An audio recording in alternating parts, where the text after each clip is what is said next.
This is the 14th session on this book, The Man Who Tapped the Secrets of the Universe, the story of Walter Russell. And today we take on the crown jewel of connecting to the higher realms. The title, I believe, says it all: Joyous, Ecstasy. If you're enjoying this series, please click the like button. You can subscribe to our channel, and also feel free to share with your friends. If you wish to make a donation to Unity Orlando, go to our website at unityorlando.org and hit the Donate Now button. It's now time to open ourselves up to joyous ecstasy. This week we do the fifth of the steps that he describes, the laws per se of bringing your inner genius out and expressing it through all of your life activities. The laws that he said the truly successful follow. They use it either automatically without realizing, or they do it on purpose. But in either case, those who truly have made an impact on the world have understood each of these qualities, each of these energies, and how you use it in your creative processes, your projects, whatever they may be out there. Whether it's inventing things, being a scientist, being an artist, whatever it is. The last one, the one that actually climaxes it, you might say, is joy. He simply calls it joy. And yet, as you begin to look through the little passage he's written on it, you realize he's talking not about joy as we know it. It reminds me of that passage where Jesus says, "My peace I leave with you, not as the world leaves peace." Because he's talking about a joy that is not worldly joy. He's talking about inner joy. And goes on to say that the ultimate inner joy we call ecstasy. And it's a state that if you are truly being successful, you're living in. And if you're not feeling that inner joy while you're doing whatever you're doing, you aren't giving it your full attention. It's not really, you're essentially fighting with one arm tied behind your back. It's this inner joy that releases that in you that is greater than yourself. So, the title this morning is Joyous Ecstasy. And I'm going to read to you, this time I'm going to read much of the passage on joy, because so much he said is extremely pertinent. I want you to get the feeling for it. Because for us, we feel joy once in a while when things go right. And what he's suggesting is that this is not something that is given to us by the world. This is something that comes from within, and we need to be living in this consciousness on an almost constant basis if we wish to fulfill our highest potential. I like that, because I've said all along, the most spiritual thing you can do with your life is enjoy it, right? Here we go.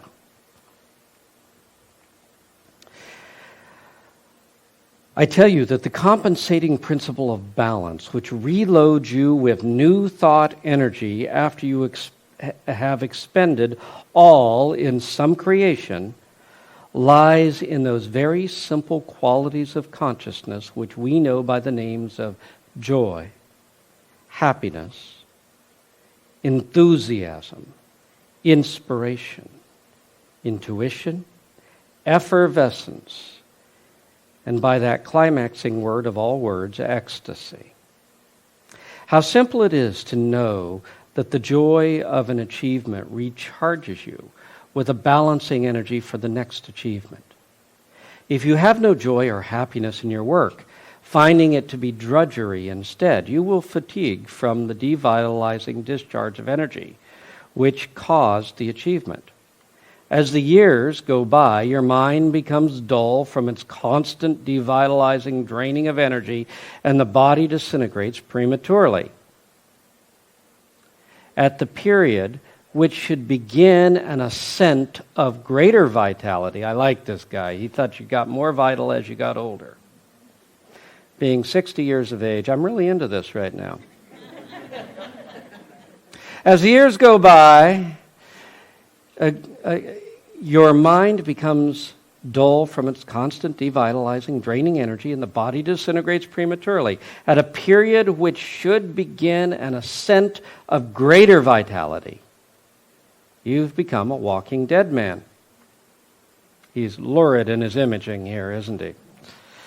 The greater the joy within one's inner consciousness, the greater the force of the recharge of thought energy within one. And that is why I have climaxed my defining words with the word ecstatic. The ecstatic man is the most dynamic, get this, the most silent, and the most undemonstrative of all men. Okay, get that. He's talking about being the most dynamic, and yet the outer being is silent. He's describing that higher quality of joy.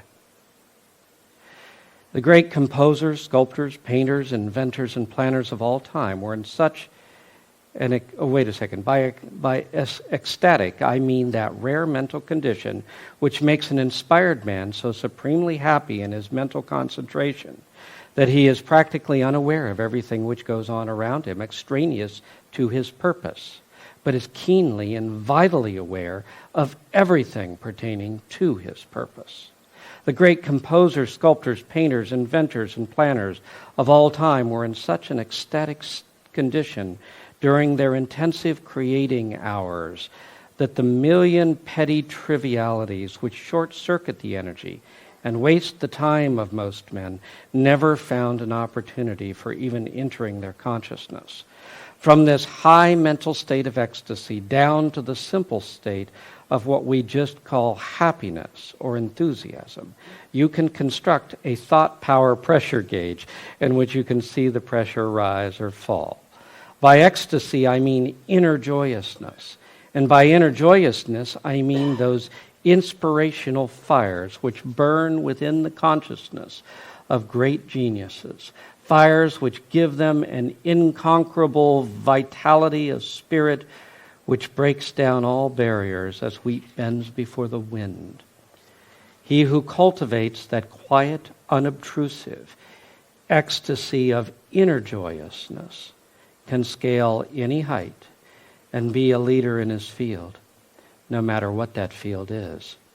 He who never finds it must be content to follow in the footsteps of those who do, thus be self-condemned for life to obscurity. By inner joyousness, I do not mean the visible surface joyousness of the hail fellow well met with his cheerful smile and manners. I mean the almost hidden joyousness of deeply banked fires which need no dramatic expression to evidence their existence in work. This joyousness is that quiet, invisible boiling up of the inspired spirit of the great thinker. He may be sitting quietly in his room alone with himself and the universe, or he may be in the company of other humans. There is no violent surface indication of the ecstasy which great thinkers alone enjoy. There is nothing dramatic about it, but there is some subtle light in the eye of the inspired one, or some even more subtle quiet emanation which surrounds the inspired thinker, which tells you that you are in the presence of one who has bridged the gap which separates the mundane world from the world of spirit. Who'd have thought you'd get that much out of a three-letter word called joy, huh? Joy. I read the whole thing because he really does paint what we're searching for, and most of us don't realize what we're searching for. Most of us are looking for that outer sense of joy. That thing, that let's be rowdy, drink a lot, and have a good time, joy, right? And the next morning it's not so joyous, right? In either case, that jump up and down, let's Let's be the center of attention. Let's da-da-da-da-da-da-da. Okay, we're not saying that's entirely bad, but we're saying that's not your goal at all. To blow off a bunch of energy. The real goal is to internalize that energy as a fire that burns through everything that you do with your life.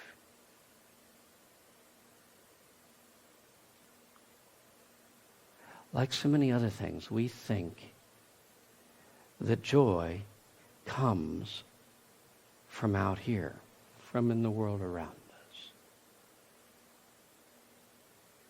But if you truly want to draw the depths of your soul into expression in your life, then you realize that joy doesn't come from out here. We don't just feel joyous when the world gives us permission.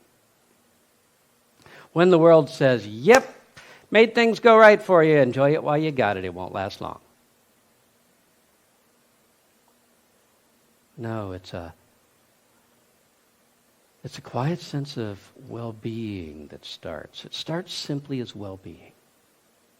It actually comes out of peace. That peace that knows that all is well. And then there is an absolute reveling in that all is well. It's like at the end of the day when you lay in the bed and you just let go and go, wow, I can let go now. I can just absorb it all. I don't have to be on stage anymore. Well, there's a quiet joy that rises like that inside of you. And as it rises higher and higher, it's first a sense of, I think I'm kind of happy. Well, remember that pressure gauge he's talking about? That's low-level pressure, but we got pressure. Okay? And then it rises into, I am excited about life. I am enthusiastic about what I'm doing. I am invested in what's happening in my life. Now I'm starting to generate some pressure, generate some energy that finds its creative expression in my life. And finally it becomes, I adore this life. I love this life. Now it's rising even higher. And then it's ecstasy. I am so grateful to just be alive. It is so wonderful. Now, what he's saying is, if you do your work in this state of mind, amazing things will happen through you. But most of us, we go to work and we go, okay, 7 hours and 55 minutes more. The bottom line is, okay, let's go do it. I got to do this. And the most joy we get out of the day is when we complain to our fellow workers about how bad it is. Right? In this society, the most joy you can have is in complaining, right? And having the biggest complaint.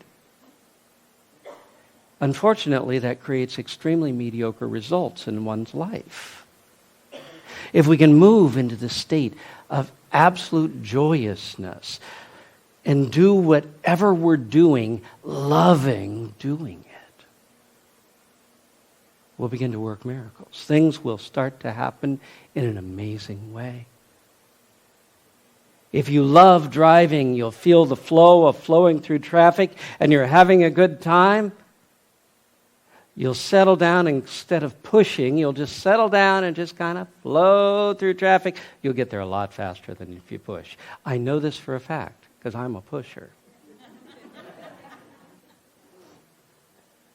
Can't I get around this? They say there's only two types of drivers, right? The maniac and the idiot. The maniac wants to go faster than you do. The idiot wants to go slower. But if you actually love it, love driving, you just watch how it changes.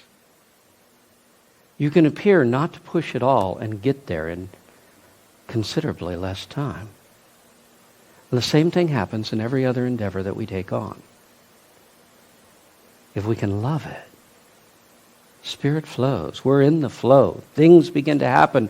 We are more than ourselves because we've opened up to the greater part of our being. Now, you say, okay, but does Christianity have anything to say about this? Absolutely. You go back to Nehemiah 8:10, the joy of the Lord will be your strength. Notice your strength, that which will enable you to do well, that which gives you the power to succeed, will be the joy of the Lord. Let that joy of the Lord rise in you, not the joy of the world, the joy of the Lord, Christ's joy. The joy that comes from inside, not from outer things going right. When the joy that comes from inside fills you, outer things will adjust. Give them a little time. They'll adjust. They'll start going right. I practice everything on the way in because I figure I've got to try to get into the energy level before I can teach it on a Sunday morning. So today I'm feeling how beautiful and how wonderful the world is, and I'm feeling that energy coming out of my heart. And of course, the bottom line is I'm coming up to a light and I go, oh, okay, well, I would really love to go through this. Now I'm going to love sitting behind it. But as it turns out, it turns just as I get there. And suddenly I'm flowing like crazy because I am willing to enjoy whatever happens. Funny how the world responds. Song of Solomon. I like to quote this one because I believe that there are levels of relating to God, of establishing your closeness to God. Jesus expressed it as Father, as a parent, as a loving parent. I believe because he thought that would be best understood by those around him. But don't for an instant think that intense relationship that he had was not as intense as beloved, which is what Solomon's going to describe in the Song of Solomon. Okay? You start with companion. You move up to that loving father, loving mother, however you want to experience it. But that's not the last step. The last step is beloved. The realization that presence that I want to feel close to, that's everything I yearn for. And that presence is expressing itself through everything in life that I love. And in the end, my love affair is a love of life. It's a love of God. And it expresses itself through the love of people, the love of events, the love of things that I do,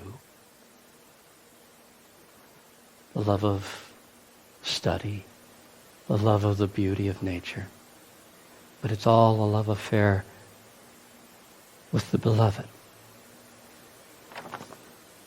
Song of Solomon, 2-4, 2nd chapter, 2-4. Like the lilies among thorns, so is my beloved among the daughters. Like an apple tree among the trees of the forest, so is my beloved among the young men. I sat down under his shadow with great delight, and his fruit was sweet to my taste. He brought me to the banqueting house and assigned as my portion love. Is he describing bisexual tendencies here? No. He's describing a love of all life. A love of that spirit that moves through male and female, through the whole banquet table of experiences of life. He's describing how much life loves me. And his absolute gratitude of that. Now that's the relationship with God that in the end unleashes your highest potentials. In John 15:11, Jesus said, I have spoken these things to you with my joy. No, I have spoken these things to you that my joy may be in you and that your joy may be full. I've said it over and over, and I'm going to keep saying it. There are only 3 things in the Gospels that Jesus said, I give you my, and he put my in front of it. The first was peace, the second was love, and the third is joy. And they all come out of the same place, in your heart. Okay? Joy is one of the most sacred qualities you can experience in this life. And the high purpose of achieving our height of spirituality is not to be a martyr unless you're loving it. It's to feel joy. I give you my joy. Not a joy that's caused by the outer life, a joy that comes from within. A joy that nothing in life can take away from you. That sense of loving life, no matter how awry it appears to be going. And he wants your joy to be full. The interesting thing about joy is it's the doorway into fulfillment. You are meant to be fulfilled. I know so often we go through lack so much in this life, we're convinced I'm meant to never have what I really want. You're meant to be fulfilled. Fulfillment erases all those sense of I don't have what I want. That joy inside of us is meant to make us feel full. And when you're in a consciousness of fullness, life opens up to you like you wouldn't believe. To he who has, more will be given. To he who have not, even that which he has will be taken away. So we want to be in that state of having, of being fulfilled by life. So, Walter Russell referred to this whole area of energies as joy, happiness, enthusiasm, inspiration, effervescence, and ecstasy. These qualities energize your life, and they create an intensity of life that allows you to accomplish things you just can't do when you're uninvested. And that's really what we're talking about today. Are you invested, or are you uninvested? Because the way we avoid feeling the pain is by saying, I don't really care. We want you to care. We want you to care with this wonderful sense of loving it, loving life, whether I have to stop at the stoplight or whether I get to flow through. So, our goal in the end is to live in a constant state of joy. Now, for most of us to do that, it's going to take some work. Most of us are not constantly joyous. Don't worry, almost nobody is. So you get to be normal, but who wants to be normal? Okay? So, we want to remind ourselves throughout the day to feel that joy from within, to feel that fire inside of us. The joy of the Lord is an inner flow of joy. Years ago, and maybe I've made it clear, but this story is when it became very, very clear to me. Years ago, I went to a retreat that was 10 days long, okay? The first 7 days, though we stayed quiet and reverent, we were still allowed to talk. But for the last 3, we were silent, okay? So at the end of these 10 days, it's all over. We're waiting for a ride. Somebody's going to bring the car around. And there are 4 or 5 of us there at a picnic table, and we are rolling on the picnic table. We are yelling. We are telling stories. We are having a high old time. And somebody comes by and says, don't blow all the energy. Internalize it. And I thought, spoil sport. But later I thought about it. Because we blew all the energy. And you started feeling tired. And suddenly realized, he's right.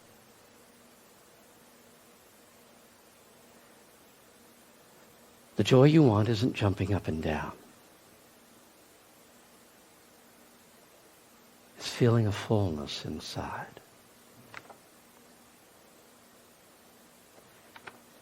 Ecstasy comes out of quiet joy,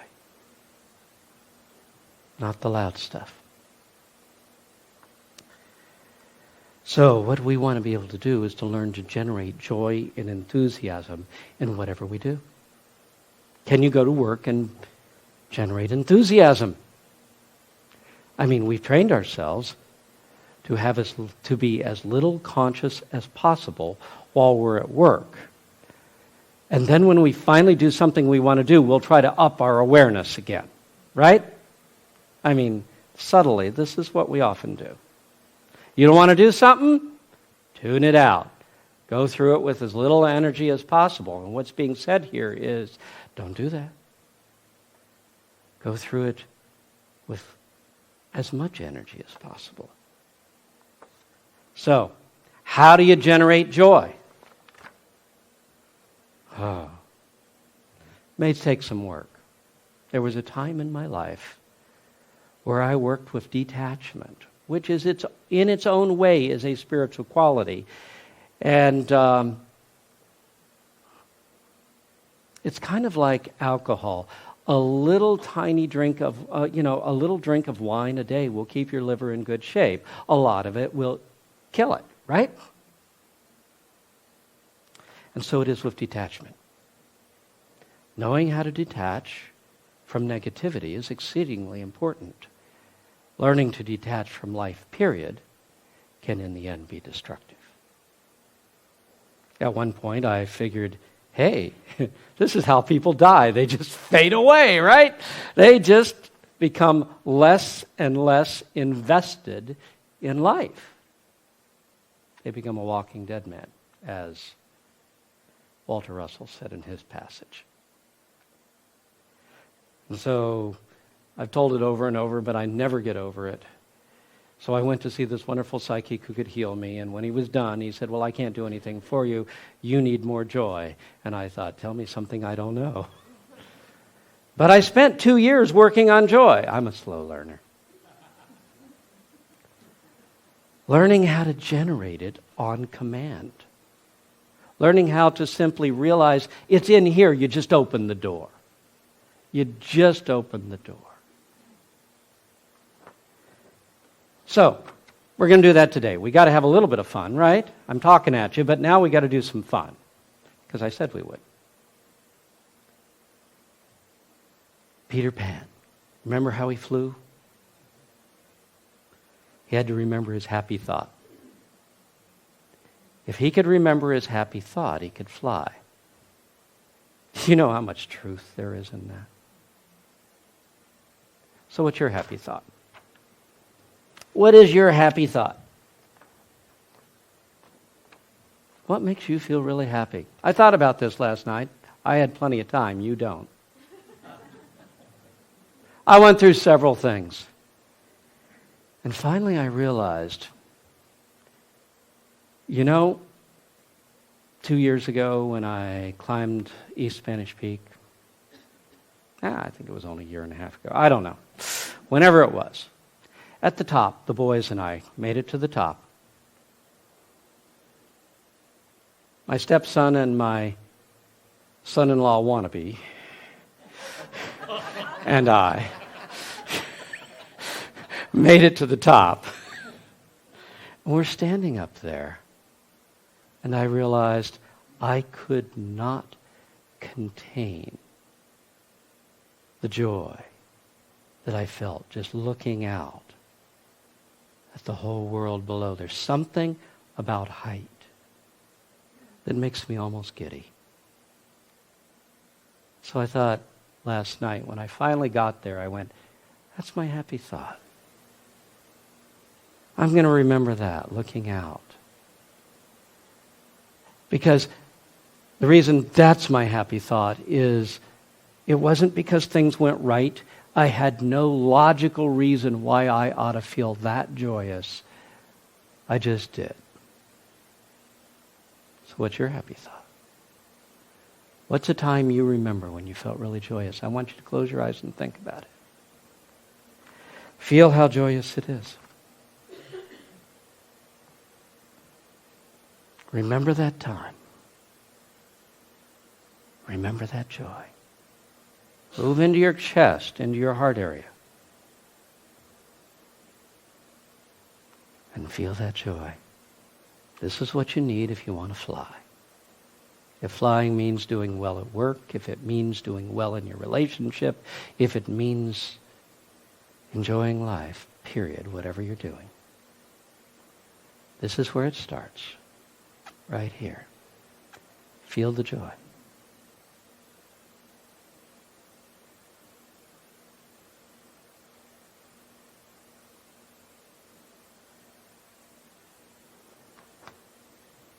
Affirm it. I love my life.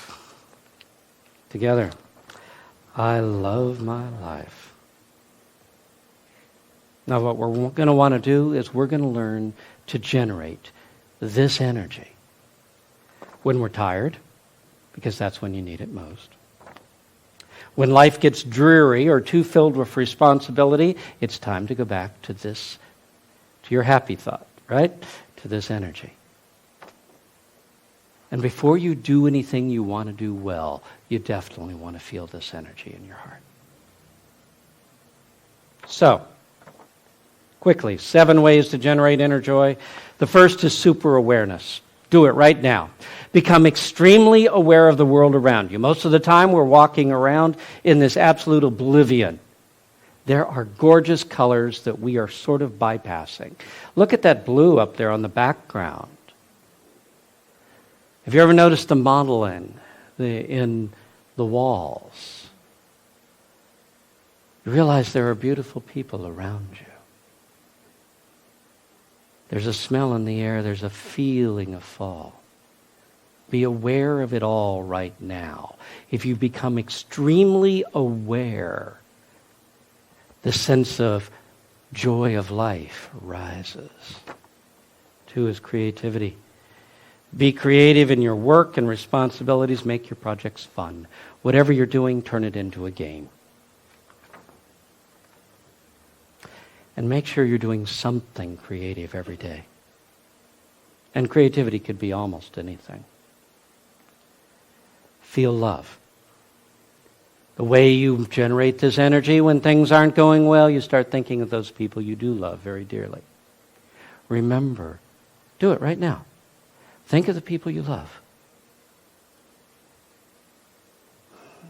Some of them are here, some passed on. They're still around. Just not tangible at the moment. People you love dearly. People who've made your life very special. Feel that energy in the heart. I love my life, everybody. I love my life. You're going to need to repeat that over and over until every time you say it, that energy flows immediately. Then you've got something you can call on. That's called being prayed up. Use the prayer when you don't need it so you can feel the energy when you do. Feel gratitude. Gratitude is fullness. It's fulfillment. So what we first want to do is think about the things in life we are grateful for. What in your life right now are you grateful for? And if nothing, go back to super awareness. It's time to become aware of something to be grateful for. Got it? So what are you grateful for in life? Think of all the things you're grateful for and feel that energy of gratitude. This energy is fulfillment. So have you done that? Have you thought of something you're grateful for? Now I want you to transfer this energy. For a moment, go to an area of your life that has lack. It could be finances, it could be relationship, it could be work, it could be whatever. Some area that has lack, but I want you to feel gratitude to God while your mind is in this area. We're going to go to fullness. Remember, to those who have, more will be added.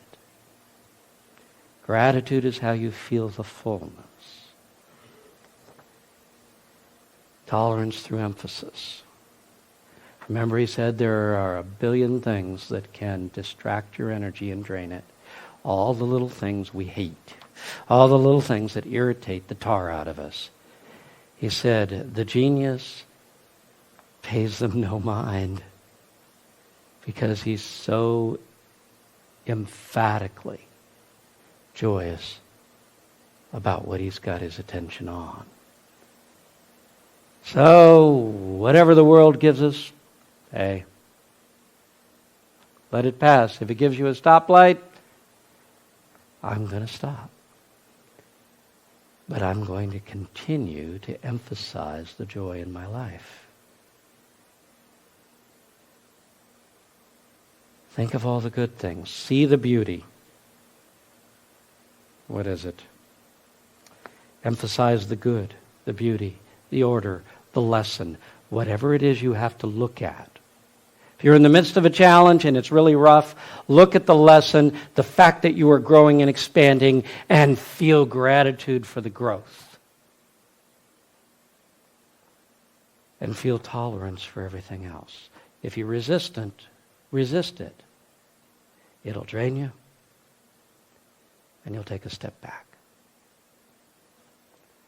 Number 6, generate enthusiasm, zeal, excitement, intensity. See, most of the time, we fill our lives with lethargy if we don't like things. And I'm saying if you don't like things and you want to generate change, move into investment, not uninvestment. Be invested in your life. Are you excited about your life? You say, well, what should I be excited about? I don't care. Put nothing in there. Just get excited. Just be excited. Just enjoy life. Just, hey, I'm excited about my life. What's going to happen? I don't know. But I'm excited about it. It's time to be excited. It's time to be enthused. Time to feel zeal for living this life. I'm going to live it to the fullest, whatever it is I do. Practice adoration throughout your day. Adoration is the door into that final experience of ecstasy. Adoration is when you look at the beauty in something, and essentially you're watching, you are tuning in on the glory of God shining through whatever it is you're looking at. You can look at it with eyes that only see the shell, or you can look at it with eyes that see the light shining through the shell. Adoration is when you see the light shining through the shell. When I was first getting into opening the heart and working with all this heart energy, one of the things I would do is I'd stop in the middle of a conversation because people often, when they're on a roll, like to talk. I'm a prime example. But generally, when I'm talking to someone else, I can be a good listener too.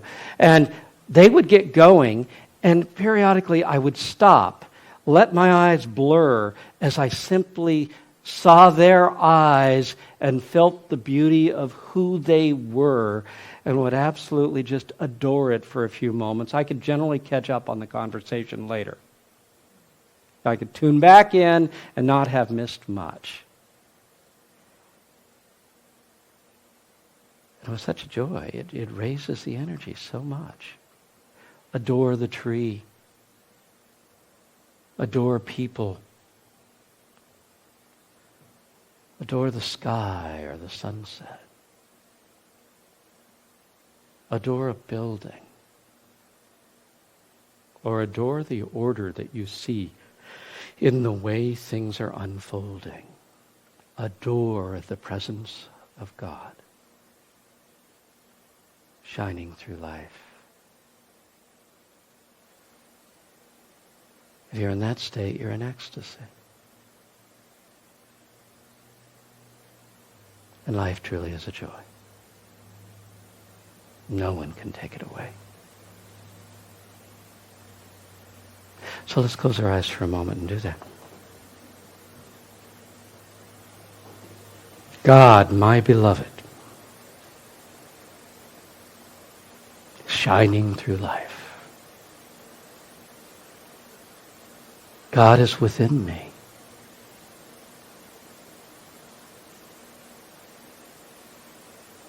That which I want most in life is already within me.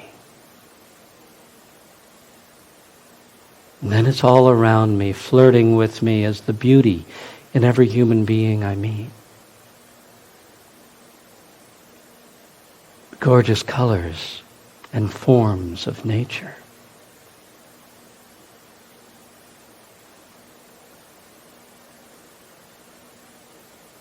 And the flow of life itself.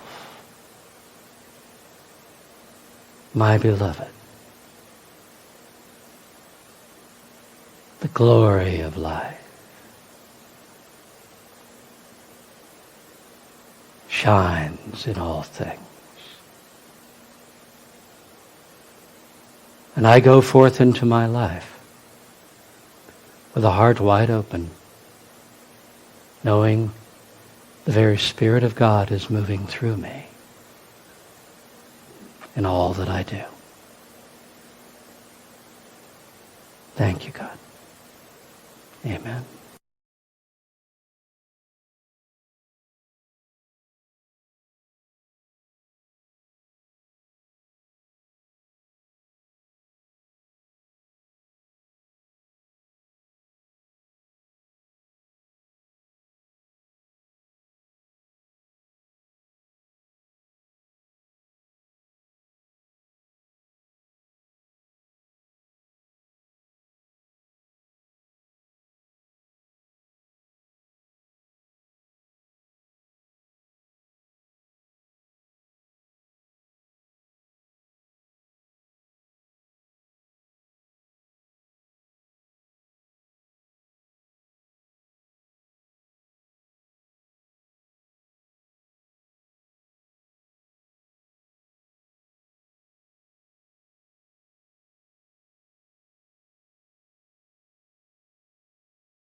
This is Reverend Bob Marshall, and I want to thank you for joining us on this journey through exploring how to tap into the secrets of the universe.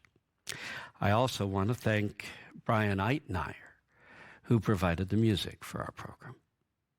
Thank you again.